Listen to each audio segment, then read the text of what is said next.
Right, my turn to ask you. Raghu, from Instagram, a platform that you do enjoy. Yes. I know that because I follow you avidly. What skills does it take to get a crowd excited? Storytelling. I think if you can tell a good story, then you can take people along with you. If you can capture their imaginations, make them part of the adventure, make it exciting, then people are invested emotionally, they want to be part of it. I think that's the winner. Yeah, agreed. Good stories.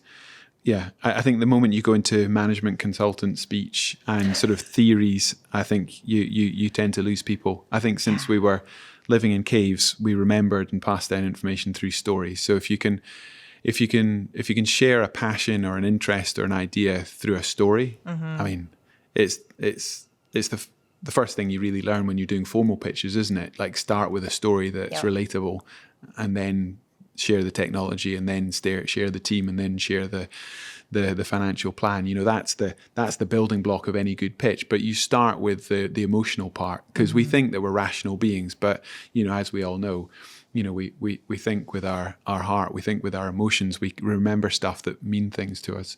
I often think when people do come to public events, so we're talking about crowds here, people are only interested in me on stage because they're ultimately interested in themselves. It's what I call living life with one eye in the mirror. So you're interested in the person on stage, but you're doing it because in some way it's relatable. So I'll be talking about cycling or wanderlust or travel or filming, and people go, well, I might not be cycling around the world, but I enjoy riding my bike. I enjoy the wanderlust of the travel and the experience. I can relate to what they're doing. There's a bit of maybe my life that they sort of go, well, that's how I see myself, or I can relate to that.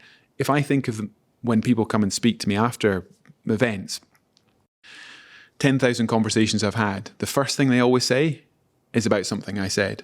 The second thing they always say is about themselves. It's like how what I said relates to them. And I know that's a very simplistic way of thinking about it, but I've done enough events to realize that there's a way that people interact in a crowd, and they engage and they're interested and they're listening because they're trying to find a way that it means something to them. Yeah. I think as well, it's just more memorable. Like if you listen to a great talk and you hear someone tell a great story, you then go and tell someone else it. I have never once seen an amazing presentation, a great graph. I'd be like, wait a minute, wait till you hear about this graph that I saw the other day. Like, who does that? But a story, even in a formal presentation that is about numbers and finances, if there's a story, then that gets passed on. And I just think in terms of spread and ideas, like that is the way to do it. Yeah. Unless you've got a really good graph. A really killer graph.